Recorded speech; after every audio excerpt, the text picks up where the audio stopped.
Você. Pessoal, a gente está retomando e a Paula vai fazer uma pergunta sobre a palestra anterior.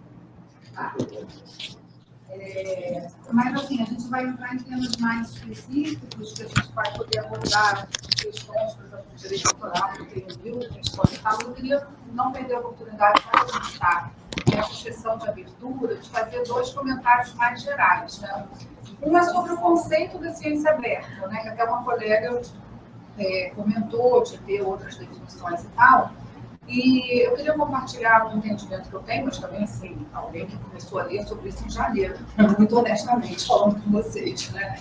Mas essa ideia da ciência aberta como um guarda-chuva, eu fico pensando se essa ideia a gente não acaba perdendo uma identidade da própria proposição do que seria a ciência aberta. Por que isso? Porque eu fico pensando assim, que a ciência aberta ela é mais do que uma ou algumas práticas de ciência aberta. Eu acho que as práticas, sim, você pode nos levar a dizer isso é uma prática de ciência aberta, tipo cadernos científicos abertos, ou os dados científicos abertos, mas para ser, é uma pergunta e um comentário ao mesmo tempo, uma reflexão. Para a gente identificar um processo, um movimento, iniciativa como ciência aberta, eu acho que teria que ser mais do que isso e pensar realmente todo o processo da produção de conhecimento nessa perspectiva do aberto. Não sei se isso é uma forma que vem sendo debatida, porque eu acho que assim, precisa ser valorizado, né, essa ideia da ciência aberta. Então, eu não diria, por exemplo, se eu tenho dentro de um projeto de pesquisa, talvez um repositório dos artigos, ou em outro, sei lá, talvez o compartilhamento de dados, eu dizer, estou fazendo ciência aberta. Não, é uma prática da ciência aberta, mas eu fico pensando assim, para classificar como ciência aberta, para criar esse vínculo, talvez tivesse que atender, não sei o que mais, mas alguma coisa mais completa de todo o ciclo da pesquisa, como se fosse um estágio mesmo, que você falou de uma gradação de abertura, né? Então, talvez ciência aberta fosse mais aberto, senão fica uma colcha de retalhos, né? De prática, uma prática aqui, uma prática ali, mas, sei lá, por exemplo, eu poderia dizer que na Fiocruz a gente tem algumas iniciativas ou práticas que se enquadrariam na perspectiva da ciência aberta, mas eu não diria que a gente tem uma cultura, um modelo institucional de se fazer ciência aberta por não atender uma série de... Essa é uma ideia que eu gostaria de ouvir você comentar. E a outra coisa, dentro de um aspecto mais geral, eu gostei muito do final da sua fala, quando você faz uma relação entre essa motivação da ciência aberta e a questão do desenvolvimento, né? Eu fico pensando... se a ciência aberta não vem como uma oportunidade de, eu estou localizando mesmo essa discussão do desenvolvimento, né, de países periféricos, e aí a gente está falando do Brasil. No meu caso, quando eu sou da Fiocruz, a minha atividade é toda numa instituição que é pública e que é do Estado, né? Quando eu leio sobre as motivações da ciência aberta, isso faz tanto sentido. Quando eu leio a missão da Fiocruz, quando eu leio a história de criação da fundação e vejo a questão de você aumentar a responsabilidade social, existe toda uma discussão hoje de como você alinha as agendas de pesquisa na área da saúde, instituições públicas, a questão das demandas da sociedade, do Estado. Então, eu fico, nossa, são muito pertinentes. São muito pertinentes. Isso pode nos dar uma força muito grande nessa sensibilização da comunidade científica, né, na formulação de uma política, na institucionalização disso como uma prática. Por outro lado, eu vejo que isso vem sendo discutido assim, muito mais intensamente, né, na Europa e em países do norte, vamos dizer assim, já com políticas, iniciativas e tal. E fico pensando assim, também colocando aqui como um desafio. Que ciência aberta? Será que é essa que está sendo feita lá? Porque o Brasil, né, quer dizer, enfim, os países periféricos, eles já têm uma história, vamos dizer assim, de estar à margem de todo o processo da ciência, né? Desde a questão da publicação, isso é óbvio, né? Como é que a gente não consegue estar inserido nos fluxos globais, né, da informação científica e como, de repente, nesses países que isso tem sido mais discutido e sistematizado e tal, Qual seria a ciência aberta para a gente? Quer dizer, forçar mais, pena que não tenha uma das sessões sobre esse tema que você levantou, no desenvolvimento, que acho que a gente precisa. Porque isso também é uma questão de mobilização política, né? Eu acho que a gente está fazendo aqui. Então, eu acho que a gente precisa aprofundar mais essa perspectiva que você traz como uma forma de... É isso, falei mais. O pessoal que está longe pediu para... Como a gente não tem o sistema de microfone para as pessoas chegarem mais perto, mas, enfim, a Paula levantou duas questões principais. Uma é essa questão da ciência aberta como um termo de guarda-chuva e que medida, se você atende a uma prática dessas, né, especificamente, isso pode ser chamado de ciência aberta, ou se deveria cumprir, na verdade, toda aquela agenda de aberturas. E a outra é a questão da relação de ciência aberta e desenvolvimento, que ela acha que é um tema que a gente poderia explorar mais e que faz toda a diferença para pensar essa questão em países como o nosso, na instituição que ela trabalha, na Fiocruz. Bom, eu vou comentar, mas evidentemente está aberto aí para quem mais quiser agregar. Quer dizer, essa questão do termo guarda-chuva foi uma questão que a gente viu lá, isso é uma das coisas que a gente escreveu, já até apresentou coisas sobre isso, né? A gente vê que nas questões concretas, ali no território, por exemplo, numa organização, numa questão específica, essas coisas não são tão compartimentadas, como você mencionou, ou seja, na verdade, você está mobilizando, né, no caso ali de Ubatuba, e principalmente no segundo ano, quando a gente se focou mais na questão dos dados geoespaciais abertos como uma forma de qualificação da intervenção social nos processos de discussão da revisão do zoneamento ecológico econômico, a gente vê que vários ingredientes ali estão envolvidos, né? Então, você tem a questão da ciência cidadã, dos vários olhares, das várias possibilidades, você tem a questão dos dados abertos, você tem a questão da infraestrutura, das ferramentas. Então, assim, eu não sei se a gente deve ter essa preocupação de que vamos classificar uma iniciativa como ciência aberta, então ela tem que atender a todos esses requisitos. Eu acho que isso é uma formalidade que não nos serve na vida real. Eu acho que, em cada situação, um aspecto ou outro, né, vai ser mais relevante, e eu acho que sim, raramente, eu acho que hoje em dia a gente vai ver apenas uma vertente dessa conseguir se expressar sozinha. Mesmo hoje na questão das publicações científicas, né, do acesso, tá, hoje a questão dos dados e mesmo das ferramentas, das métricas, enfim, é um conjunto de questões que vão sendo, mas assim, mais por esse aspecto de atender as questões específicas e como é que elas se expressam em cada situação, do que a gente se preocupar em que classificar, você tem que cumprir aquele conjunto né, porque senão vira um modelo. Eu acho que os modelos não servem para muita coisa. A gente não quer modelos, a gente quer ver como é que essa questão se diferencia, né, e se expressa em diferentes situações e segundo diferentes visões também. Também tem isso. A outra coisa da Agenda do Desenvolvimento, eu acho que esse é o ponto desse projeto que a gente desenvolveu, está acabando agora, que faz parte dessa rede internacional, que depois eu mando para vocês o link na OCSDNet, que é a Ciência Aberta e Colaborativa no Desenvolvimento. Eles nem botam para o desenvolvimento, porque a questão também tem aspectos positivos e negativos que estão sendo considerados, e que ver exatamente qual é a relevância e a expressão disso, né, inclusive para pensar outras agendas, né, porque o próprio conceito de desenvolvimento está em questão. E uma das questões que a gente discutiu muito nesse projeto é que visões distintas de desenvolvimento, aquelas que são hoje ainda dominantes e que são, em boa parte, responsáveis por toda uma situação de crise que o planeta vive hoje, elas exigem e requerem também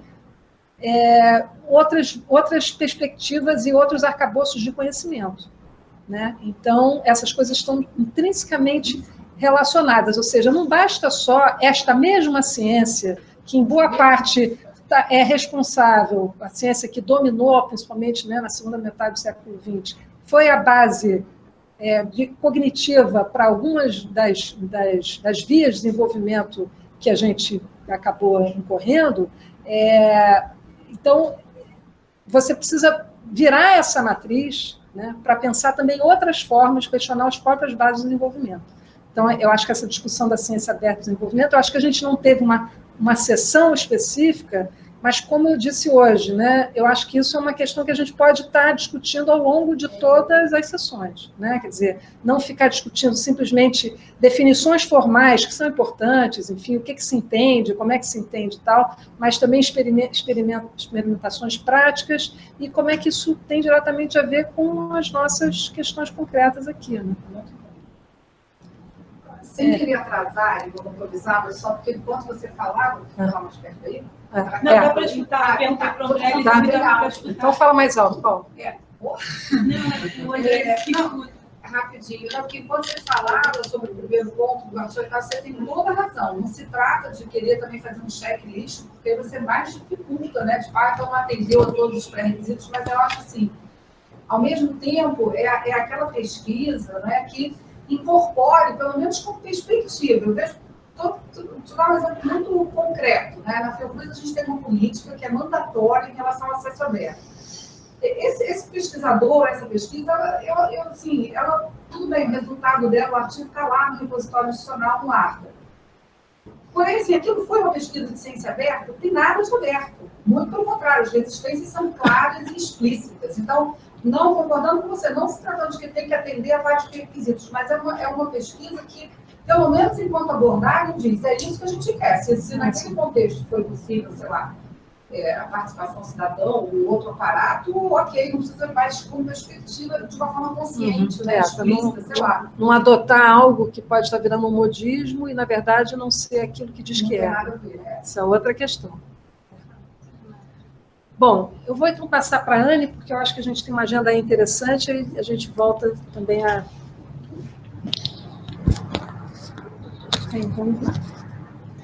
Gente, boa tarde. Espero que todos estejam acordados após o almoço. No escurinho é difícil, né? Por isso que a gente providenciou um café também. Eu vou comentar a Paula, porque, assim, Paula, você já me deu um gancho aqui também. Primeiro, assim, bem rapidamente, a ciência aberta, né, como uma definição que pode perder uma identidade. Quando eu comecei a pesquisar esse tema, e a gente fez esse seminário internacional há 4 anos atrás?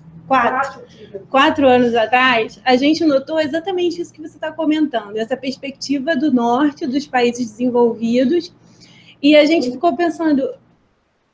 Então, assim, é mandatório também? Eu tenho que seguir, porque o Brasil tem essa tendência a seguir os modelos da Europa, né?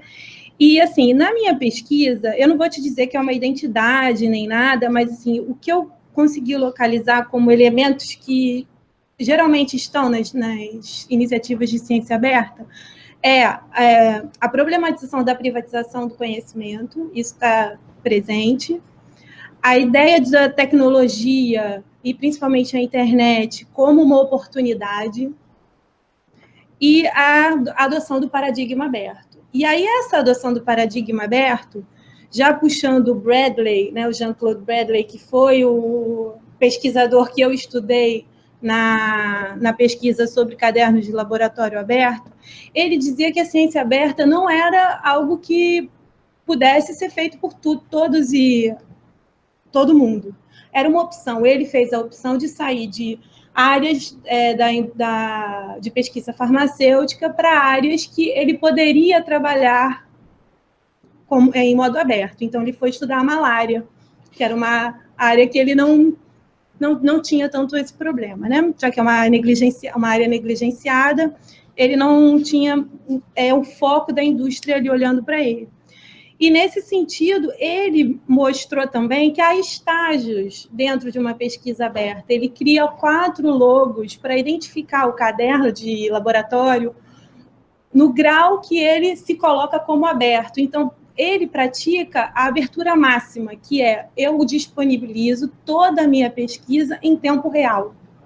Mas isso não necessariamente vai servir a outros, né? Então, existe um delay em relação ao conteúdo, se você está divulgando apenas uma parte desse conteúdo, ou se você está divulgando a íntegra, e em relação ao tempo. se você está divulgando em tempo real ou se você cria um delay, né, um embargo. Então, eu só divulgo isso 6 meses depois, 1 ano depois. E por que ele criou isso? Porque ele achava que era importante sinalizar justamente o grau de abertura para outros pesquisadores. Então, se você entra no meu caderno e vê que eu trabalho com uma licença completamente aberta em tempo real, se você localiza um erro, uma oportunidade de colaboração, uma oportunidade de cooperação, você sabe que eu estou te dizendo que tudo que tem da minha pesquisa está disponível. Mas se eu sinalizo que eu tenho um delay ou que eu só coloco algumas informações, daí você não parte desse pressuposto. E você aí pode estabelecer um diálogo e ver como entra, né? E aí a sua segunda questão sobre a ciência aberta e o desenvolvimento, isso também ficou muito latente nesse seminário que a gente fez há 4 anos atrás, porque eu lembro do Peter Murray Rust, que é um ativista do conhecimento aberto e tem teve um papel importante contra as grandes editoras, numa campanha que chamou The Cost of Knowledge, que ele, na apresentação dele, ele falava, mas quantas pessoas morrem porque não têm acesso a esse determinado artigo, né? E ele, na época, a gente estava no Ebola, eu acho. Tinha alguma epidemia, eu acho que era Ebola, não era Zika, não, era Ebola. Então, ele dizia muito claramente, né, assim, quer dizer, um homem da Europa, né, com outras políticas, com outra visão de mundo, mas, gente, estão morrendo pessoas na África, né? Então, essa ideia de que a ciência aberta é quase óbvia, né? Que os seus benefícios são quase óbvios, também passa pelo Jean-Claude Bradley, que era a pessoa a quem eu estudei, né? Ele dizia, eu nunca convenci ninguém a fazer ciência aberta. Ou a pessoa entende ou ela não entende. Porque, para alguns ativistas, essa noção é óbvia, né? E aí, você me dá um gancho, assim, porque aí eu vou entrar no meu projeto de pesquisa, que vai falar sobre desenvolvimento. Eu preparei essa apresentação com o seguinte roteiro. Primeiro, eu vou apresentar brevemente a minha pesquisa e depois eu vou apresentar a revisão de literatura que eu venho fazendo. O formato que eu usei foi realmente de seminário de pesquisa, então compartilhando aquilo que eu tenho até o momento, né? Então, o nome da minha pesquisa é Iniciativas e Experimentos Emergentes Latino-Americanos entre a Ciência Aberta e a Ciência Comum. E aí a gente está pegando 2 modos de ciência que a gente chama de emergentes, né? Porque eles não são ortodoxos, a ciência aberta na sua perspectiva da ciência cidadã. Ok.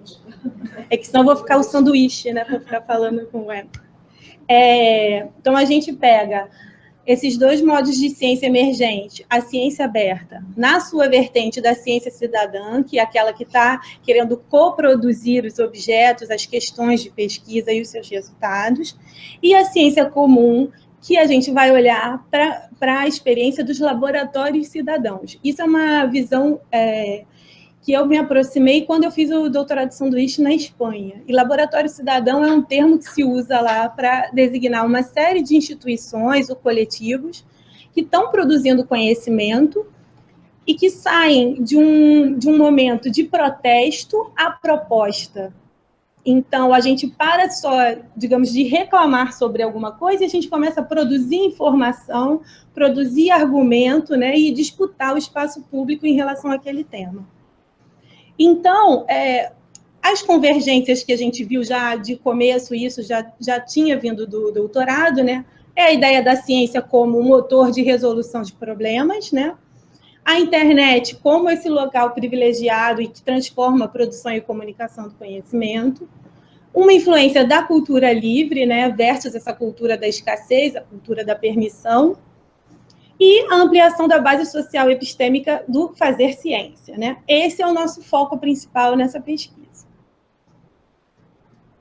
E aí, nosso objetivo vai ser justamente caracterizar essas iniciativas emergentes e que a gente vai fazer uma categorização para ver se elas são realmente demonstrativas, né? da ciência aberta e da ciência comum no âmbito latino-americano, tentando explorar as relações que elas propõem entre o conhecimento científico e outras matrizes de conhecimento no enfrentamento dos desafios do desenvolvimento.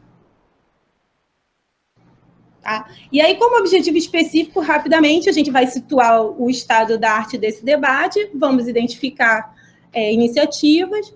A gente quer também estabelecer um diálogo com as iniciativas que inspiram essas iniciativas para a gente poder perceber se é uma adaptação de um modelo externo ou se a gente tem uma autonomia e uma maneira própria de fazer latino-americana, né?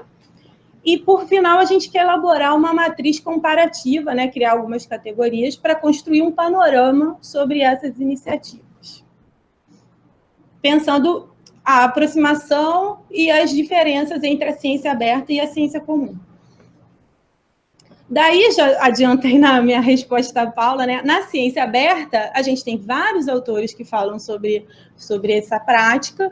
Existem diversas práticas, diversas perspectivas, a Sarita já comentou. Não existe consenso sobre o seu modus operandi, nem o seu significado político e social, mas tem aqueles 3 itens que eu comentei antes com a Paula, que eu, pelo menos, percebo como recorrente, né? E, de fato, a adoção do paradigma do conhecimento aberto, né? Nesse campo, a gente vai estudar a ciência cidadã. Já a ciência comum, que é uma proposta do Antônio Lafuente, que foi o meu orientador na Espanha, junto com outro autor, que é o Adolfo Staleya, eles veem a ciência aberta como algo muito importante, mas, ao mesmo tempo, ela é considerada insuficiente. Por quê? A gente compartilhar o conhecimento científico tal qual ele está sendo produzido, ele vai ser facilmente capitalizado por aqueles que dominam esse tipo de conhecimento e que têm as mesmas infraestruturas, né? Quer dizer, se eu faço uma pesquisa em química, em física, em biologia, eu estou falando de determinada conceituação, eu estou falando de experimentos, eu estou falando de instrumentos que pertencem a um determinado mundo e que não é tão fácil de você se relacionar com ele, né? Então, eles propõem uma produção de conhecimento entre todos e para todos, né? Eliminar essa distância, ou pelo menos reduzir entre uma elite científica e as pessoas que são objeto da política que essa elite científica produz, né? Então, essa inclusão de novos autores tornaria esse conhecimento mais rico, mais justo, né? Porque diminui a exclusão. Cada vez que eu agrego um coletivo novo, né? As mulheres, os negros, enfim, os pacientes, eu vou trazendo mais visões sobre aquele objeto de pesquisa e a minha solução tende a ficar mais rica, né? Mais robusta, como eles falam. E essa ideia dialoga muito com o conceito de especialista em experiência do Calon. O Calon faz uma pesquisa da Associação Francesa de Miopatas, e essa é uma organização que trabalha com a paridade do conhecimento. O cientista especialista, né, o especialista profissional, o cientista, e o especialista em experiência, que é o paciente, que é a família do paciente, que é todo o âmbito social. Calon acredita que os dois têm uma paridade de conhecimento. A diferença é que o cientista ele tem instrumentos que transformam aquele conhecimento num expertise. E esses especialistas em experiência não têm esses instrumentos.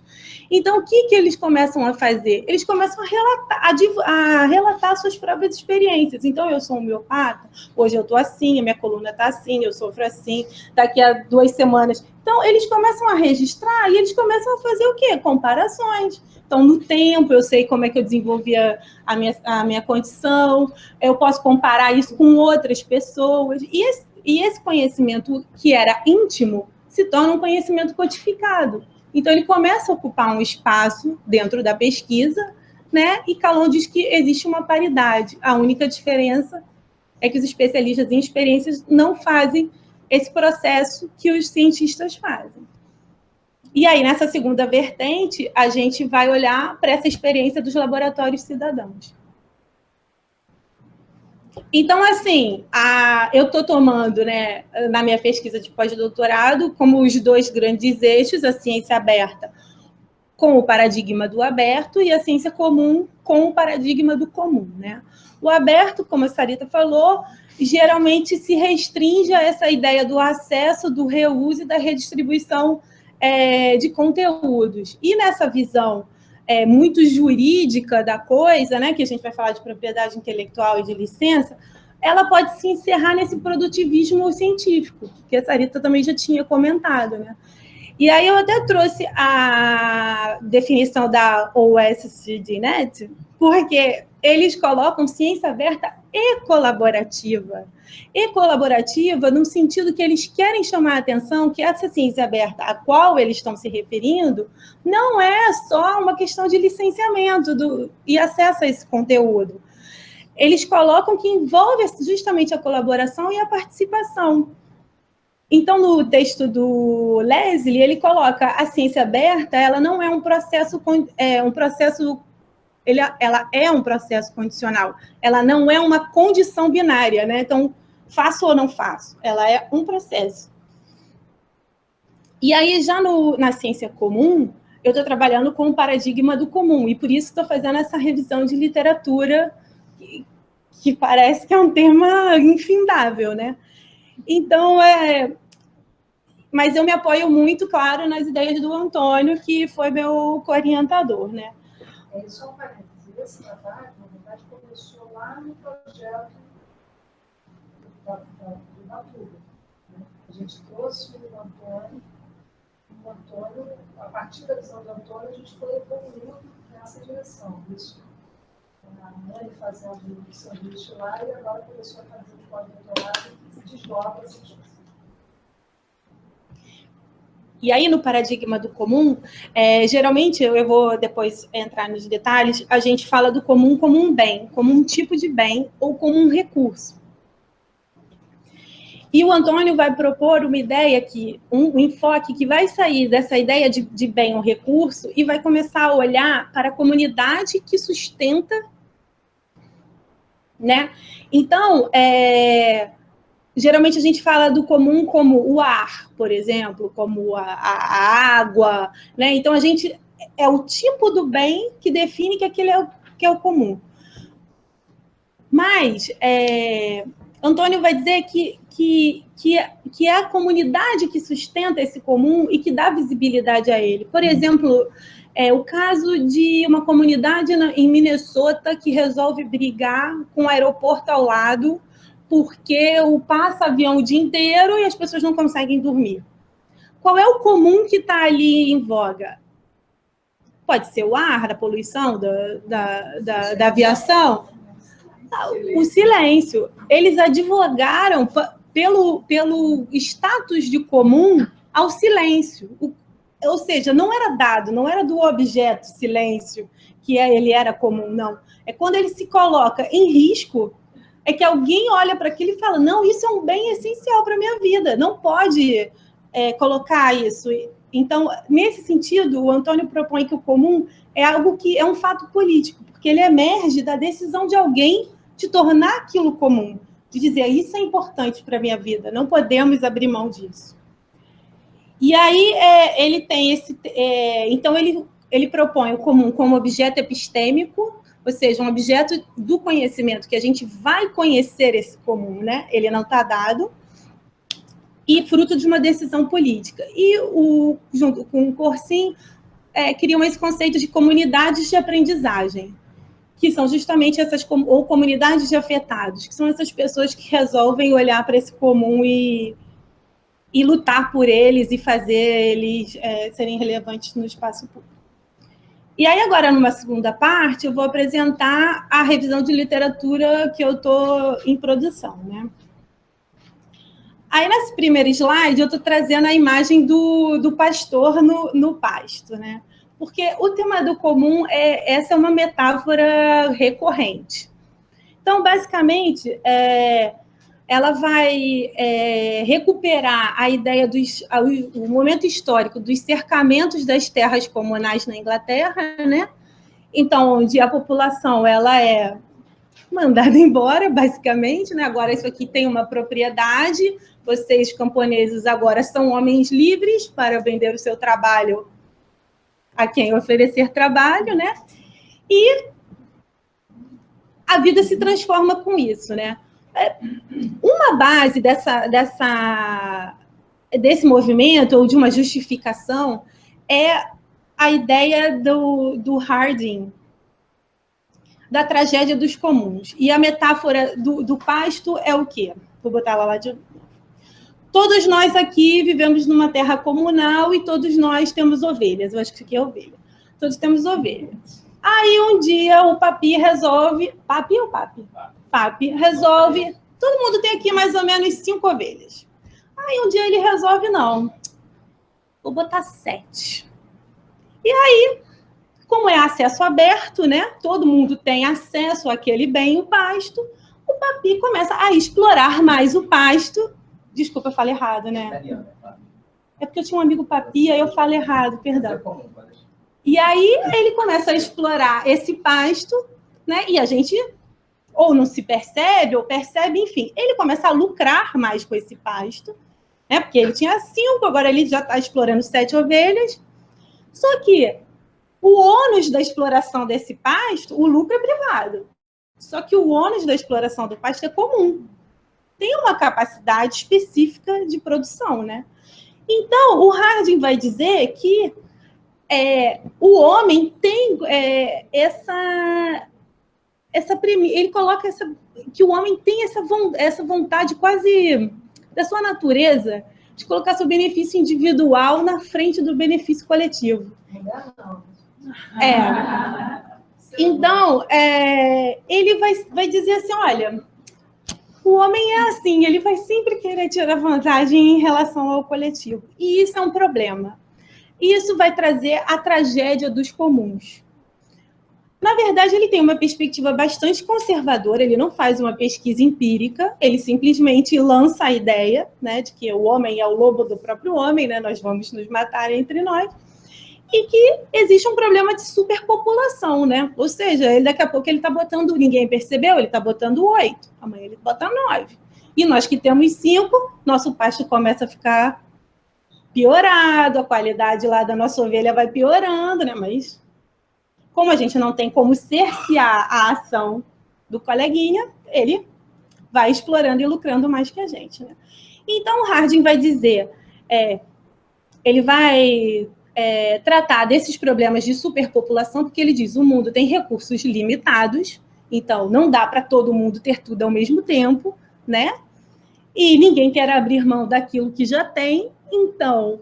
Ele diz, esse é um problema que não é um problema técnico, é um problema, ele chama de problema, uma classe de problema humano, que é a técnica que não resolve. Quem resolve são os valores, são as decisões, né? E aí ele advoga por um sistema de coerção mútua, ou seja, algo que a gente vai desenvolver entre nós. Ele fala um pouco mal dos burocratas, ele diz que os burocratas são corruptos e pode dar problema, então é melhor que seja algo definido entre nós, né? Que nós vamos regular essas liberdades, ou seja, não todo mundo pode fazer tudo, né? Porque regulando essas liberdades, a gente vai evitar a tragédia do comum, né? Vai evitar, ele fala da ruína por superexploração. E aí ele diz assim, é engraçado comentar, porque ele diz, não adianta apelar para a consciência, nem para a responsabilidade, porque isso aí, ó, é um investimento que demanda atualização o tempo inteiro. Então, assim, a coerção é a melhor maneira de resolver isso. Sendo que o papel da educação, ao invés de ser a consciência ou a responsabilidade, seria persuadir as pessoas de que elas devem abrir mão de algumas liberdades para usufruir de outras. E aí ele fala, restringir a liberdade não é necessariamente ruim. Quando a gente diz que o roubo é um crime, a gente está limitando a liberdade, é uma situação, a liberdade de uma pessoa, né? E a gente não está criando uma sociedade mais livre, mas é uma regra que precisa ser estabelecida, né? E aí eu trouxe algumas citações que ele fala, a alternativa do comum é muito horrível para ser contemplada, né? É melhor a injustiça do que a ruína total. O comum se justificado de alguma maneira, é justificado apenas sobre a condição de populações de pequena densidade, né? Indivíduos que estão operando na lógica do comum, eles são apenas livres para criar a ruína total, universal. Se eles não conseguem ver a necessidade de uma coerção mútua, se eles conseguirem ver, eles vão ver que eles conseguem ir atrás de outras metas, né? Então, assim, a tragédia dos comuns é realmente trágica, não há outra opção, né? E aí, lendo o Mendes, que é o Alexandre Mendes, que fez uma tese de doutorado sobre o comum, ele lendo o Harding, ele aponta umas coisas bem interessantes. Que primeiro que o Harding está fazendo essa proposta em 1968, quando há um debate entre socialismo e capitalismo, e ninguém está falando de comunismo. Então, o Mendes, olhando o Harding, ele acha que esse cara é um precursor, né? Porque esse debate nem estava em voga ainda e ele já estava entrando nisso, né? E ele também já inclui outros comuns que não os naturais, porque geralmente quando a gente fala de bem comum, a gente fala de bem natural. Então, ele fala sobre a informação e sobre a imigração. Ele, né, se a base do pensamento dele é que existe uma escassez ou uma limitação dos recursos e que, por isso, a gente tem que evitar a superexploração, né, como é que ele vai se opor, por exemplo, à informação ou à imigração? Né? E aí o Mendes vai dizer que, na verdade, ele vai reintroduzir a escassez. Por quê? Quando ele fala, por exemplo, ele fala da imigração, ele fala assim, não, a imigração é algo interessante, desde que por pouco tempo e de maneira, sabe, organizada, porque o excesso de trocas de informação... Primeiro que tem o problema dos corpos, que ele diz que não vem só a informação com a imigração, vem os corpos. E os corpos trazem uma superpopulação, né? E, em segundo lugar, essa superpopulação traz outra cultura. Então, existe um excesso de informação que ele diz submete a vontade do povo à vontade dos povos. Então, a descaracterização, a fragmentação de uma cultura seria negativa para ele, né? Então, assim, ele faz uma gambiarra no próprio conceito dele para reintroduzir a escassez, né? Então, ele nega o direito à imigração, né? E aí o Mendes vai falar que, na verdade, ele pega esse exemplo da imigração para mostrar que, na verdade, o Harding era contrário a qualquer expressão do comum. Não era só o acesso ao bem comum, como natural, como a gente estava falando naquela época, mas ao comum também como as relações sociais, como essa multiplicidade que a gente tem no dia a dia, né? E aí a proposta do comum do Mendes a problematização do comum não deve levar em conta uma suposta dimensão objetivista do comum, mas compreendê-lo como produção subjetiva a partir de lutas reais, enfrentamentos, emergências históricas e, sobretudo, a capacidade de criação, invenção e relação que envolve as práticas de resistência e liberdade. Então, ele está dizendo, olha, lá no Harding a gente não estava falando só sobre um modo de gestão de um tipo de bem. Ele estava falando também desse comum que tem a ver com as relações sociais, né? E aí, num segundo momento, a Ostrom vai fazer uma pesquisa, junto com o grupo de Indiana, faz uma pesquisa por mais de 20 anos sobre um campo empírico, né? Então, já se diferenciando do Harding. Ele é Norosco, que ganhou o Prêmio Nobel de Economia, por conta dessa pesquisa. Ela e esse grupo de Indiana fazem uma pesquisa ampla, inclusive em países latino-americanos, e ela quer entender o governo dos bens comuns. Ela diz, o Harding está dizendo que uma gestão coletiva de um bem comum é o significado da tragédia. Mas, empiricamente, a gente vê que existem bens comuns que estão... que perduram aí por 100, 200 ou até mais tempo. Então, empiricamente, o que o Harding está dizendo não bate muito, né? Então, ela vai pesquisar e ela quer entender vou ler, como um grupo de causantes que se encontra em uma situação de interdependência pode se organizar e se governar a si mesmo para obter benefícios conjuntos ininterruptos, apesar de que todos se veem tentados a viver às custas dos outros, esquivar-se das responsabilidades ou atuar de maneira oportunista.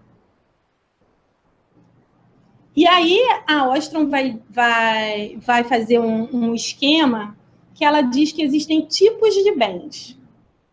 E o bem comum, né, tem o bem... ela usa duas categorias, que é a exclusão e a subtrabilidade, tá? Então, a exclusão tem a ver com a minha capacidade de excluir ou não esse colega que está tendo uma atuação ruim frente à gestão daquele comum, né?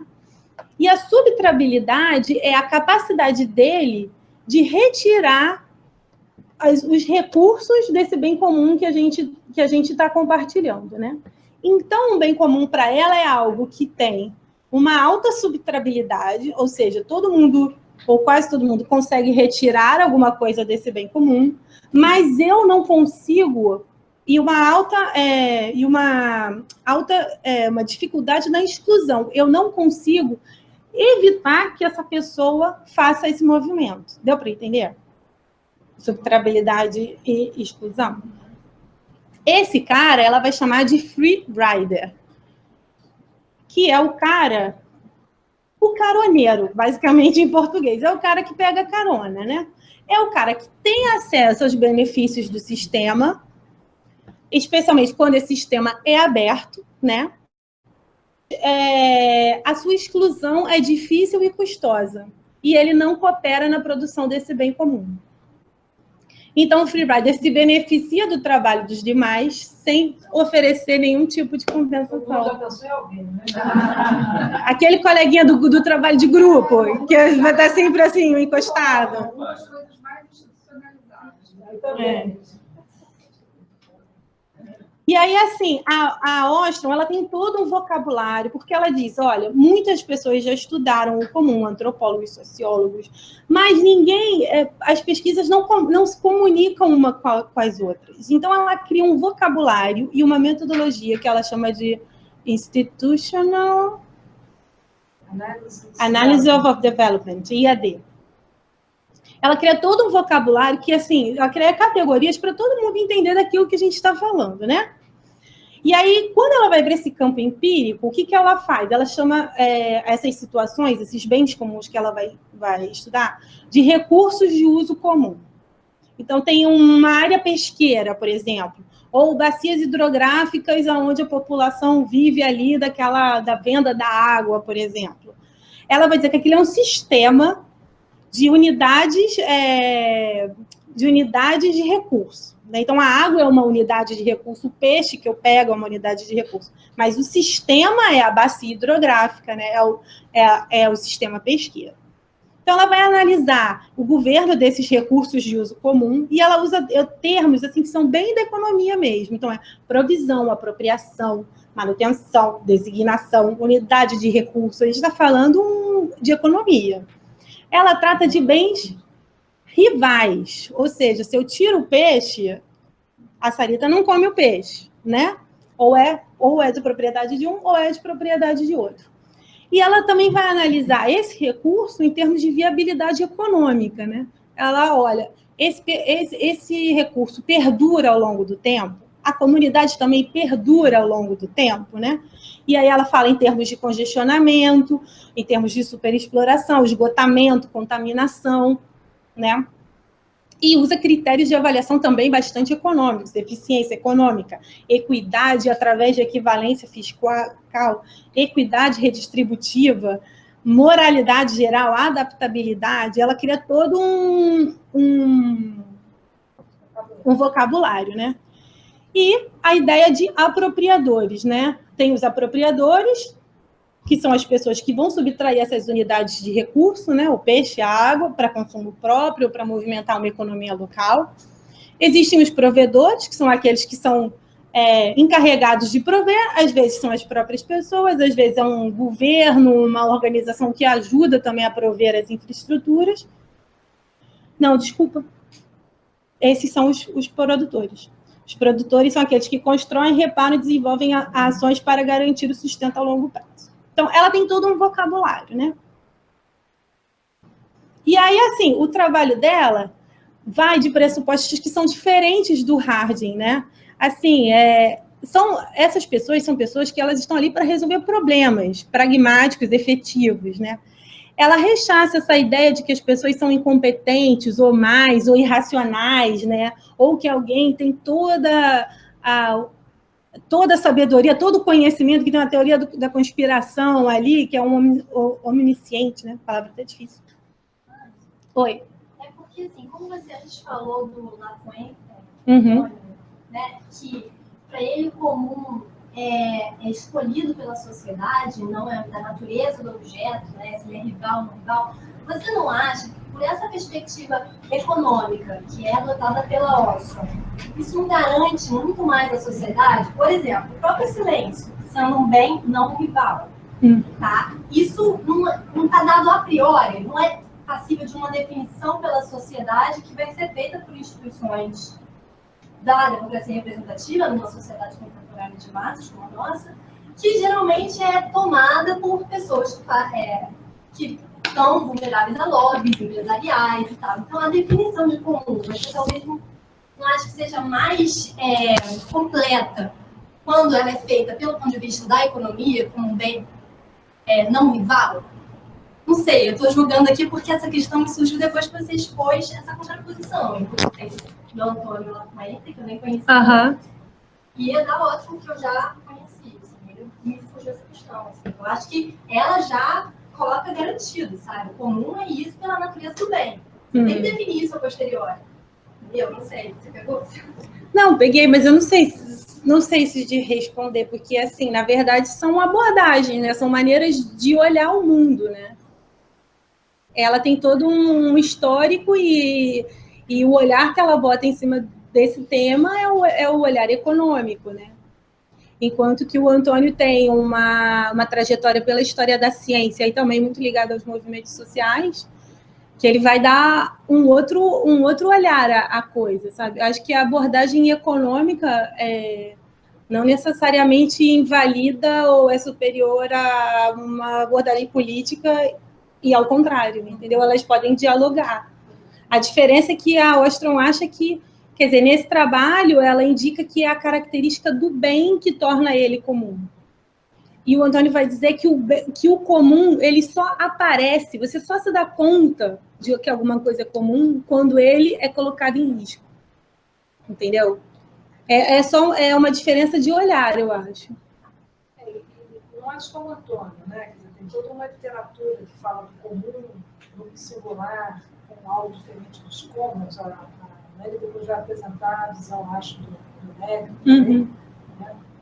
Que ele vai dizer que o comum ele tem uma ontologia, ou seja, ele não é simplesmente uma forma de apropriação, né? Ele não é simplesmente um bem, ele se faz, ele diz que vai ser um modo de produção, na verdade. E depois a gente vai entrar um pouco daí. A Ostrom, ela como toda uma linha que vai olhar de uma perspectiva de bem, de algo. E o Antônio, não só o Antônio, porque o Antônio bebe de vários autores também, tem todo um campo aí discutindo essa uma visão alternativa de comum, ele vai olhar de um ponto de vista mais antropológico, né? Uma relação, um encontro, né? Muito menos como algo que tem características que não se modificam, né? São atributos intrínsecos, né? E muito mais como algo que se estabelece na relação. Beleza, então vamos lá. Tá. Então ela vai justamente na contramão do Harding e vai dizer, não acredito que as pessoas sejam exatamente incompetentes, mas ou irracionais, e ela quer entender, então, como que esses comuns se mantiveram ao longo do tempo, né? E aí ela vai observar as regras em uso. ela diz, existem as regras em forma, aquelas que a gente tem no regulamento, aquelas que a gente tem na parte jurídica, mas como são as regras em uso desse sistema de recursos de uso comum que perduram no tempo, né? Então, como os atores atuam em situações muito concretas. E aí ela fala assim, o pesquisador que quer entender quais são as regras em uso, ele deve seguir, por exemplo, uma pessoa nova naquela situação, entendeu? Como que ela é orientada pelos outros a proceder no dia a dia, a tomar suas decisões ou atuar, né? E aí, essas regras em uso determinam quem tem o direito de tomar decisão, que ações são permitidas, que ações não são permitidas, quais são as regras de afiliação a esse sistema de recurso, né? Que procedimentos devem ser seguidos e quais devem ser banidos, que informação deve ser facilitada a essas pessoas, que retribuições ou sanções são assignadas a essas pessoas, né? Então, como é que a gente se organiza entre nós, as regras em uso, né? E aí ela vai dizer, vou passar super rapidamente por isso, que essas organizações que ela reconhece que tem uma persistência no tempo, então que são exitosas nessa gestão coletiva, tem 8 princípios de design que constituem a sua fortaleza institucional. Em fortaleza institucional enquanto regras em uso, né? Então, ela vai dizer que são limites claramente definidos, né? A gente sabe onde que a gente está, quem nós somos. A coerência dessas regras que a gente criou, né? Da apropriação e da provisão com as condições locais, né? Então, assim, amigo, você não vai ter 9 ovelhas, você vai ter 5 ovelhas, e estamos todos aqui na mesma situação, né? Os arranjos serem de eleição coletiva, ou seja, não ser uma política que vem de baixo para cima, mas algo que foi construído entre a gente. Supervisão, porque essas pessoas que são os apropriadores dos recursos, eles também são supervisores, na medida que eles têm interesse que esse recurso permaneça, né? Então, não é só apropriar, é supervisionar o outro, né? É ter também esse trabalho de cuidado, de zelo com o bem comum, né? Sanções graduadas, ou seja, né, cometeu uma infração, a sanção é proporcional ao problema, né? Mecanismos de resolução de conflito, né? Quer dizer, a gente tem a capacidade de poder se falar e poder trocar, né? Reconhecimento mínimo dos direitos de organização, geralmente se trata de um respaldo de uma organização governamental, né? Então, lá em Ubatuba tem um sistema de pesca com os caiçaras, mas que a Secretaria Municipal ou a Secretaria Estadual apoie aquele tipo de gestão, né, converse com as pessoas. E entidades aninhadas, que é um conceito um pouquinho mais complexo, que ele vai dizer que essas entidades no sistema de recursos de usos comuns, cada uma tem suas lógicas, suas culturas, né, e quando elas conseguem se aninhar ou criar uma rede, elas conseguem trabalhar de maneira efetiva. E aí eu trouxe aqui só para vocês verem que é o modelo do IAD, né, que ela cria umas caixinhas, né, e você vai observando, né, então, dependendo da sua pergunta de pesquisa, você entra por um cluster ou não, que ela chama, né, então você vai começar a fazer um relato de todas aquelas caixinhas, e aí você consegue ter uma visão geral daquele sistema, daquele recurso, né?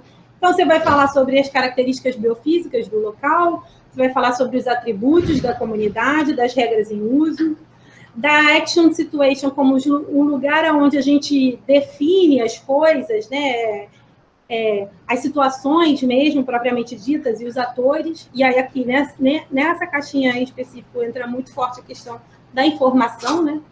De todo mundo ter acesso à informação, de fazer o trabalho de supervisão também, para ter uma gestão mais interessante. E na parte aqui, ela fala sobre os padrões de interação, os critérios de avaliação e os resultados. Então, com isso, ela tenta criar uma metodologia de análise que possa passar por vários campos do conhecimento, e a gente tentou adaptar isso lá no caso de Ubatuba também. Só para contextualizar, quer dizer, essa rede a qual o projeto de Ubatuba faz parte, tinha como proposta metodológica, embora não tenha imposto isso em nenhum momento, adotar essa metodologia da Awesome para analisar os casos, os 12 estudos, né, os 12 projetos que estão espalhados aí no mundo, os quais eles apoiaram. Então, foi aí que a gente chamou a Anne para nos ajudar a fazer um trabalho de revisão dessa literatura para ver as possibilidades e limites do uso da metodologia da Awesome para o caso de Ubatuba e, ao mesmo tempo, conversar com outras visões do comum com a qual a gente sentia mais afinidade, que era mais essa visão do Antônio e outros autores em torno dessa mesma, não dessa mesma, mas de um campo que discute uma visão um pouco distinta da Awesome em relação à ideia do comum. E aí depois, num outro trabalho, a Awesome vai começar a trabalhar a informação e o conhecimento como um comum. Então, no primeiro momento, ela estava trabalhando os recursos naturais, né? Nesse segundo momento, ela vai para a questão, ela diz que emerge um movimento de um Information Commons, em 1995, a digitalização da informação, as tecnologias digitais, né? E identifica que existem analogias, né, entre as ameaças enfrentadas pelos recursos naturais e agora as ameaças enfrentadas na web. Né? Então, ela fala de congestão, free riding, conflito, superutilização e poluição. Né? E aí, eu trouxe aqui só uma definição, que é o comum para ela é um termo geral, que eu fico sempre também tentando buscar definições, igual você. E aí ela coloca... Esse livro tem versão digital, tá? Tem. E eu tenho, posso disponibilizar. E aí ela fala do comum como um termo geral que se refere a um recurso compartilhado por um grupo de pessoas. Então, novamente, está com a ideia do recurso, né? E o Knowledge Commons como algo que pode consistir em vários tipos de bens e regimes e ainda ter muitas características de um commons. Então, é uma definição muito abrangente. Né? E aí, a informação e o conhecimento vai passar por cercamentos também, que ela coloca em termos de mercantilização, degradação e não sustentabilidade. Aí, posteriormente, né, eu já tinha visto a Ostrom falando sobre recursos naturais e agora sobre os recursos da informação e do conhecimento. Aí eu fiquei assim, então tem duas Ostroms para trabalhar, né?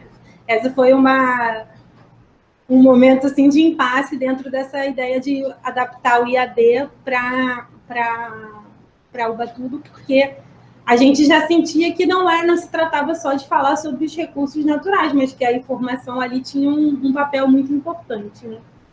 E aí o Vieira, que é o Miguel Said Vieira, que vai estar no seminário do dia 7. Do dia 6. I'm sorry.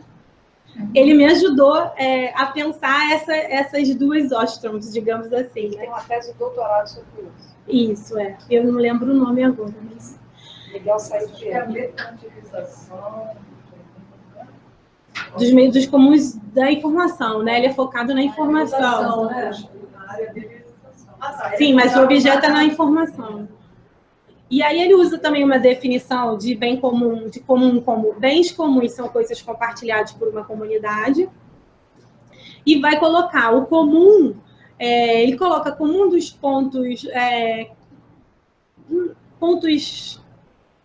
que ele diverge da Ostrom é justamente essa visão essencialista do bem, ou seja, é o bem, é a natureza do bem que determina se ele é comum ou não.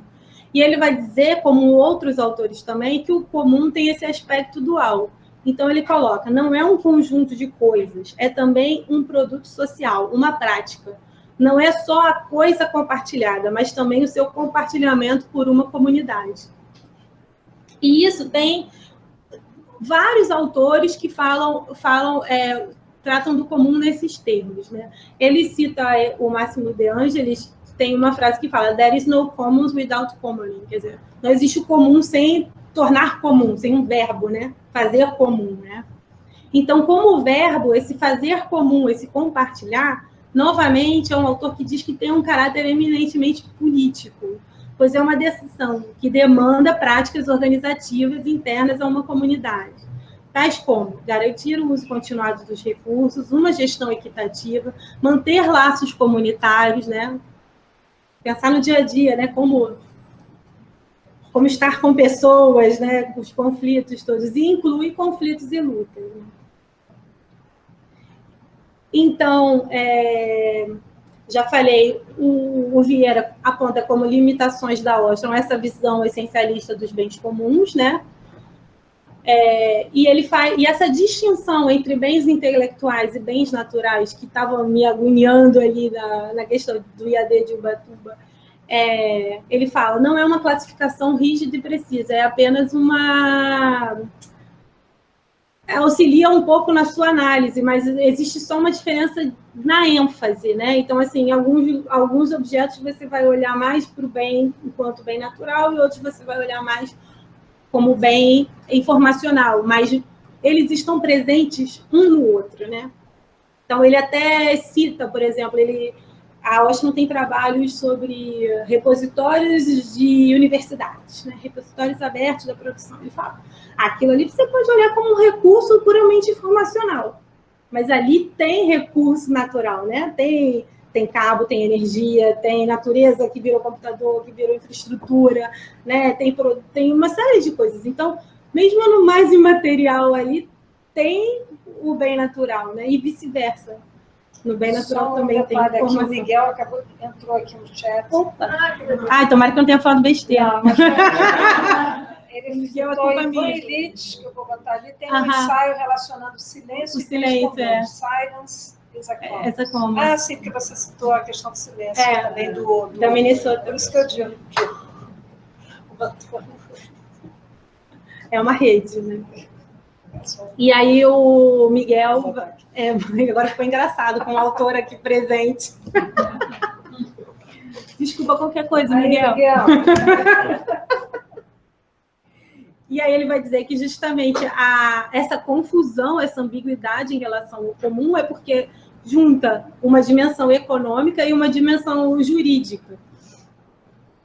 Agora ficou engraçado. Agora fiquei assim.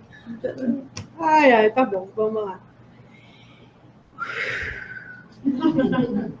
E aí, outras limitações da Ostrom, né? A Ostrom sempre trabalha sistemas de recurso comum pequenos. São recursos que envolvem mais ou menos 15 mil pessoas, que não tem problemas de monopólio, e que as consequências daquela gestão não saem para fora daquele espaço, né? Então, é um estudo muito específico, né? E, às vezes, a gente quer adaptar para coisas muito mais complexas, que não permitem, inclusive, a gente pensar as desigualdades sociais e outras questões mais estruturais, né? A Ostrom também não abordaria as consequências negativas, né? Então, um favorecimento de uma mercantilização, perpetuação de desigualdades ou bens comuns predatórios, né? Porque a gente tem às vezes a gente pode ter uma ideia idealizada que um bem comum é sempre positivo, né? Mas um bem comum pode rivalizar com outros bens comuns, né? No caso da empresa, a questão até que ponto chegou o efeito, né? Toda uma comunidade vendo talvez coisas até e não reagindo, e daquilo que passou e chegou até o litoral, esse efeito. Quando você citou o caso das ovelhas, eu estava pensando em outros casos muito mais amplos, né? Sim. As ovelhas é a imagem que sempre se utiliza para falar sobre o comum. Em outros casos, assim como na limpeza, ele ultrapassa algo. Sim. E aí a metodologia da Ostrom já não dá conta desse tipo de caso, né? E aí ele até cita, por exemplo, eu gostei dessa citação dele, que fala, né, a gente sempre está falando da digitalização como algo positivo, né? Aumenta a circulação da informação, democratização, mas ele fala, mas e a exploração do cobalto lá na África, né? E tudo que está por trás dos minérios e de toda a exploração do trabalho escravo. Então, assim, um bem comum ele não tem um valor positivo em si, né? E eles podem ser predatórios. Um bem comum pode rivalizar com o outro, né? E também uma outra limitação da Ostrom seria que não tem uma negociação ali do Estado, né? Não aborda muito essa interação com outras comunidades. A gente vai falar. Eu me lembro dele falar uma coisa também em relação a ela não ver dimensão política que envolve a questão do cômodos, que tinha algum caso, que até um caso ligado à água lá nos Estados Unidos, e que havia uma dimensão política ali que ela ignora, ela só vê a relação entre as pessoas ali. Mas tinha, acho que a Shell, né? Isso. Não era Shell, não. Era Standard Oil. Tinha uma grande companhia. É a tese de doutorado dela, que ela, eu não me lembro qual é o comum que ela vai estudar, e aí ele fala que ela não vê a diferença de peso, né, digamos assim, desses atores.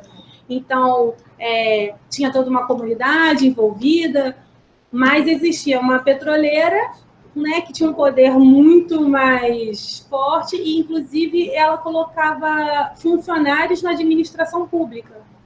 Então, uma maneira dela controlar a gestão do recurso era, sei lá, ter o prefeito, ter um deputado, né, que estava ali a favor e ele fala, ela não consegue enxergar essa diferença de pesos também entre os atores. Olha, o Jean Carlos está perguntando se você pode informar o título do texto da Ostrom que trata de repositórios em universidades. Eu acho que é o Understanding the Knowledge, é um dos capítulos. É um dos capítulos. É um dos capítulos. Esse livro é ótimo. Mas fala para ele. Já falei. Ouviu, amigo? É que eu não sei onde estão as pessoas. Isso está muito engraçado, gente. Bem, aí agora vamos para o comum do Negri e Hard. Né, que eles são autores do operaísmo italiano, de uma linha de análise marxista, ou para alguns neomarxistas, né, porque se apropriam do método de Marx para analisar o contexto atual, né, não segue exatamente o que Marx preconizou lá no seu tempo, né, na Revolução Industrial. E o Negri e o Hard têm uma trilogia que chama Multidão, Império e Commonwealth, que é o último livro que não tem em português. Quem foi aluno daqui, provavelmente fez já aula com o professor Giuseppe Coco, já sabe mais ou menos do que estão falando, né? Aí eu trouxe uma definição enorme em inglês. Vamos ver. Pelo comum, nós queremos dizer, em primeiro lugar, a riqueza comum do mundo material. O ar, a água, os frutos do solo, a abundância da natureza. Que nos textos políticos europeus clássicos são geralmente chamados como a herança da humanidade como um todo, né, para ser compartilhado por todos. Nós consideramos o comum também, e mais significativamente, como os resultados da produção social que são necessários para a interação social e uma produção mais ampla. And further protection. Mais ampla. Como o conhecimento, as línguas, os códigos, a informação, os afetos e assim por diante. Essa noção do comum não coloca em separado a humanidade da natureza. Achei isso bem importante. E também,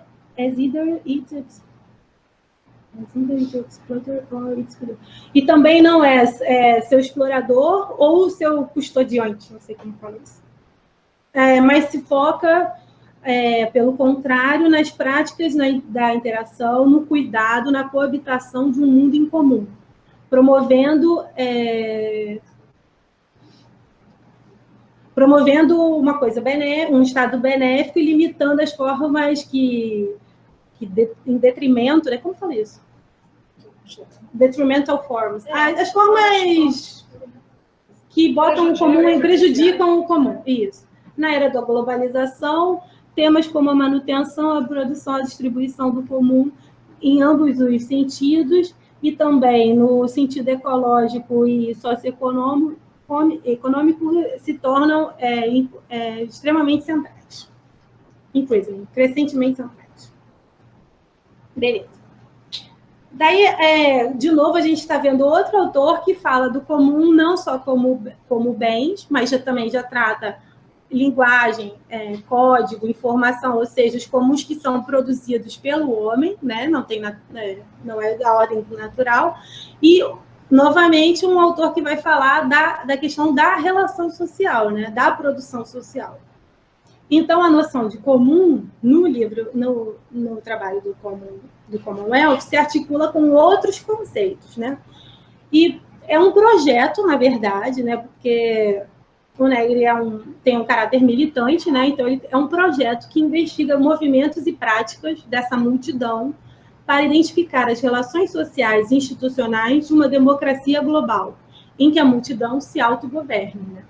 E aí, esse arcabouço teórico todo tem vários conceitos que vão se articular. Então, ele fala de comum, fala de império, fala de pobre ou pobreza, fala de amor e fala de multidão. Eu não sei se eu entro nesses detalhes. Não, né? Mas, basicamente, né, esse comum é algo que é construído por essa multidão. Né? Então, a gente está falando, de novo, bens naturais, bens produzidos pelo homem e relações sociais. Isso é produzido por uma multidão. Essa ideia de multidão é dizer que a gente sai daquelas classes, aquelas categorias clássicas identitárias de povo, massa, né? Que é tudo muito uniforme, e a multidão não. A multidão ela é diversa. Então, eles falam de conjunto de singularidades.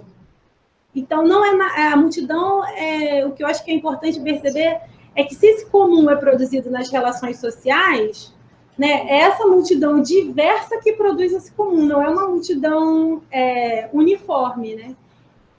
E esse comum vai ser resultado desses vários amálgamas e combinações, então ele também não tem uma relação com uma transcendência, né? Porque num projeto de povo, de nação, de massa, geralmente você tem um local ao qual você quer chegar, né?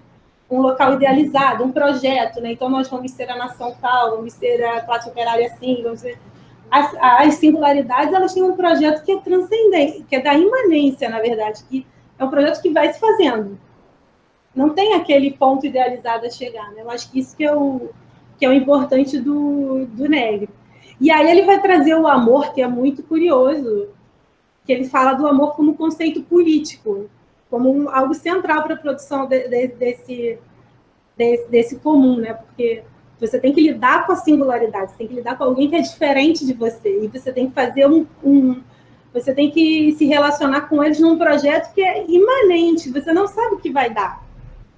Está em construção por vocês. Então, o amor é a possibilidade de criar esse diálogo e esse projeto. Então, basicamente, ele tem um outro textinho mais curtinho, que eu acho que é interessante, que ele vai tratar exatamente dessa discussão à luz da análise, né, dessa linha sobre o capitalismo contemporâneo, né, que é centrado não só em informação, conhecimento, mas também na produção das subjetividades. Ou seja, hoje o poder, a capacidade de inovar e criar está intrinsecamente relacionada a elementos também de subjetividade e da relação de atores heterogêneos entre si. Ou seja, para você inovar, criar coisas novas, é importante você estar conectando coisas plurais e diversas. Né? Então, essa é a visão de multidão que está por trás dessa questão. Então, ele vai dizer que a produção de conhecimento e informação, ela se dá, é um modo de produção hoje, porque ela supõe esse caráter coletivo.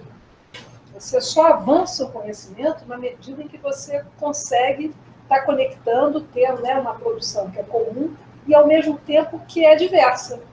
Que você está conectando singularidades, que eu acho que é isso que a Anne estava dizendo. Então, o que ele vai dizer é que o capitalismo, por isso tem tudo a ver com essa discussão que a gente está fazendo sobre ciência aberta, o capital vai tentar extrair valor dessa produção coletiva comum que se dá independente das relações que antes eram regidas, coordenadas pelo capital diretamente nas unidades, né, nas fábricas, nas empresas, etc. Então, tem toda uma discussão sobre isso, que não é uma discussão simples, né, mas que tem uma relação bastante estreita com as questões que a gente está tratando aqui, do mesmo modo que eu acho que, na verdade, eu acho que a gente não quando a gente tem uma crítica aos limites da Ostrom, a gente também vê possibilidades. Né? Uma das coisas que a gente vai apresentar no seminário do dia 6, né, que é o trabalho que a Anne fez lá com a gente, que é uma releitura da Ostrom sobre o caso de Ubatuba, é mostrar que o arcabouço da Ostrom fornece um conjunto de indicações, de pistas muito interessantes, mas também tem suas limitações, assim como toda todas essas abordagens têm seus aspectos que são interessantes, né, e que eu acho que a gente pode mobilizar aquilo que seja mais proveitoso para as análises dos casos concretos que a gente está estudando. Isso é que eu acho que é importante. Não se trata da gente tentar adaptar, usar modelos, né, arcabouços teórico-conceituais para tentar ajustar a realidade, mas é o contrário. Você tem certos elementos que esses arcabouços fornecem que a gente vai estar mobilizando dependendo de cada contexto, cada situação com qual a gente está lidando. No caso de Ubatuba, por exemplo, uma das coisas interessantes é que a dimensão material e imaterial está extremamente relacionada, ou seja, as disputas de uso daquele território tem muito a ver com as disputas da apropriação da informação e do conhecimento que é produzido sobre esse território. Então, essas duas dimensões dos comuns do conhecimento e dos comuns da natureza, que não existe mais natureza natural, né? Isso já vários que têm trabalhos, né, nessa área sobre questões ambientais e ecológicas, já há muito tempo se fala disso, não existe mais o mito da natureza intocada, né? Você não tem mais essa situação de uma natureza intocada, mas, enfim, pensando no conceito de natureza, na sua relação direta com a cultura, que é uma outra discussão, o trabalho da Washington tem coisas assim, interessantes, que, assim como a discussão do Antônio, alarga a perspectiva da ciência aberta, encontra uma diferença, que é a diferença, né, que o Boaventura de Souza Santos já falava de uma ecologia de saberes, enfim. É um conjunto de abordagens que a gente pode mobilizar para tratar dos casos específicos onde essa problemática da ciência aberta ela se coloca. E no caso de Ubatuba, né, Sarita, é mais relevante ainda porque, não sei se todo mundo sabe, mas é uma área de proteção ambiental, né? Então, grande parte do território é protegido, tem parques e toda aquela ocupação ali é regulada por estudos socioambientais. Então, você tem também uma política que vem de um estudo e você também tem o conhecimento das pessoas que moram lá e que não necessariamente, como disse lá o Calão dos especialistas em experiência, se transforma num conhecimento codificado, né? Então, as pessoas sabem muitas coisas, mas isso às vezes não se transforma em conhecimento codificado. Então, tem essas nuances lá. Aí, gente, eu vou falar só do último autor que eu da minha revisão até o momento, que é o Boullier, David Boullier. Ele tem um livro chamado Pensar desde los Comunes, tem em inglês e em espanhol, acesso aberto também, podem baixar. E aí ele também vai nessa perspectiva mais militante, né? Então ele fala que o pró-comum, que em espanhol o comum é pró-comum, pró de em benefício de e comum juntando fica de utilidade pública, né? É uma palavra antiga que foi recuperada recentemente justamente por essas discussões sobre o comum. E ele diz: o pró-comum é uma ferramenta vital na hora de combater os cercamentos, né? Mas ele é muito mais do que uma linguagem de resistência, ele é um instrumento de inovação social. Ele nos ajuda a satisfazer necessidades importantes enquanto nós propomos novos processos de uma governança democrática. E aí eu achei interessante aqui que ele toca num assunto que estava lá no nosso primeiro autor, né? Que ele fala, como paradigma, o pró-comum consiste em modelos evolutivos e funcionais de autoabastecimento e gestão que combinam o econômico, o social, o coletivo e o individual. No fundo, ele é humanístico, mas também tem implicações profundamente políticas, porque ele solo hecho de venerar apenas o fato de venerar os comuns pode provocar choques desagradáveis no duopólio estabelecido entre o Estado e o mercado.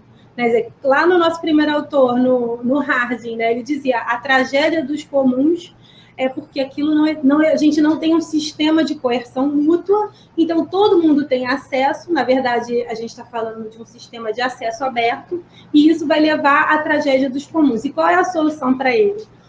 É limitar o acesso ao bem. Eu posso fazer isso de várias maneiras. Eu posso, por exemplo, cobrar uma entrada num parque nacional, né? Não quero que todo mundo entre ao mesmo tempo, então eu limito aquela superexploração através disso. Não, eu posso criar uma propriedade privada, ou eu posso criar uma propriedade do Estado. Então, ele está dizendo, o comum é aquilo que vai fazer a gente chocar com esse duopólio estabelecido entre o mercado e o Estado como as únicas vias de evitar essa tragédia. E aí ele vai ser mais um autor que vai dizer que o comum não é só uma coisa, não é só um recurso, né? E aí ele vai, mais claramente, ele vai dizer, dito de outra maneira, o procomum é um recurso, mais uma comunidade, mais um conjunto de protocolos sociais. Os três elementos conformam um todo integrado e interdependente. Então, a gente veio de uma visão que era um bem, né, que a essência dele transformava ele em comum. Outros autores já vão colocar a questão da comunidade, né, e ele vai falar claramente dos protocolos sociais, que também já estava em outros, né? E aí, como o Antônio ele coloca, né, o que é crucial é essa decisão de uma comunidade que quer se comprometer com práticas sociais de gestão de um recurso para o benefício de todos, né? Essa prática se conhece como a ser procomum, fazer o procomum, o commoning, que já estava lá em outro autor, né? E enfatiza as práticas e os valores sociais concebidos para essa gestão. E aí, para muitos dos comuneiros, o procomum não é um sistema de gestão ou uma estrutura de governança, mas uma identidade cultural, uma forma e um meio de vida próprios. É o modo de ressuscitar a prática democrática e de vivê-la de uma vida de maneira plena. E aí a gente está falando das subjetividades, né? Quer dizer, a maneira como a gente se relaciona com o mundo e com as outras pessoas, ela tem subjetividades correspondentes, né? Se eu trato as coisas desde uma perspectiva do comum, eu também vou estabelecer outras relações. Se eu trato os bens e as relações do ponto de vista de um socialismo, eu vou estabelecer outras relações. E se eu estou no capitalismo, outras relações. Então, o procomum não é tanto uma questão de posse, no sentido habitual do termo, mas uma gestão responsável. Ela indica um compromisso mais pessoal com o recurso e com uma perspectiva de longo prazo. Além disso, leva consigo relações culturais e éticas mais abundantes e constantes do que a propriedade privada entranha habitualmente. E aí ele vai falar dos comuneiros, né? Que para os comuneiros, em primeiro lugar, estão as ações humanas e não a propriedade. O costume, que são as instituições, as regras em uso da Ostrom, né? É o elemento fundamental no direito dos comuns. Não apenas opera como um código cultural que proporciona à comunidade uma ética social unificadora, mas também é uma história comum que vincula tal comunidade com as gerações anteriores. E cria um tesouro, a tesoura é em espanhol, cria um tesouro, né? Uma sabedoria sobre os recursos locais e a maneira mais adequada de gestioná-los. O comum, então, seria a encarnação da lei, porque é um contrato social mutável. E aí, com isso, meus amigos, eu termino a minha breve revisão de literatura, porque tinha vários outros autores, mas... Espera que isso entrará logo no artigo que a gente está vendo.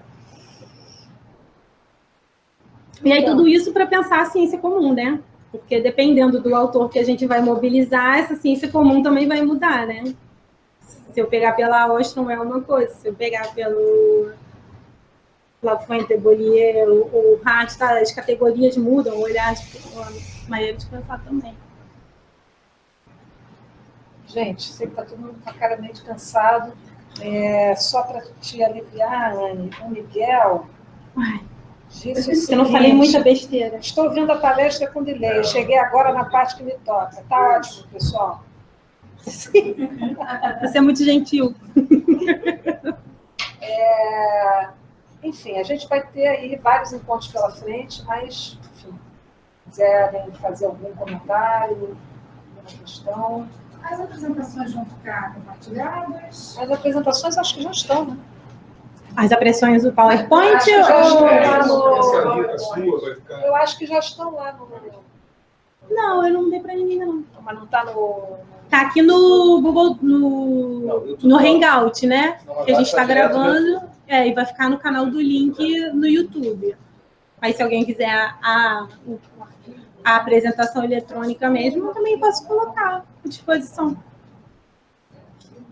Subir alguma coisa na descrição do vídeo, colocar. Pode botar no próprio programa, né? Vai botando, assim que as pessoas vão chegando, vai botando o material. Eu acho que era legal fazer um resumo. Uma coisa de abertura, curso e tal. Entendi. As pessoas Os próximos, os textos estão indicados, tá? Não, estão indicados. Então, Mas não tem link também. mas tem vários que tem. Tem. E alguns estão sem link, mas é só procurar na internet. É fácil, No comum. Gente, então, segunda-feira que vem teremos então o Sérgio Amadeu. Tá certo? Obrigada. E aqui desliga, né? Dá um tchau aí pro pessoal. Tchau, amigos. Eu não vi vocês nesse Gente, momento. obrigada. Estamos encerrando. E segunda-feira que vem, então, teremos o Sérgio Amadeu. Um abração para todos. Tchau. Obrigada. Pode finalizar? Pode, Sarita. Tchau, até a próxima.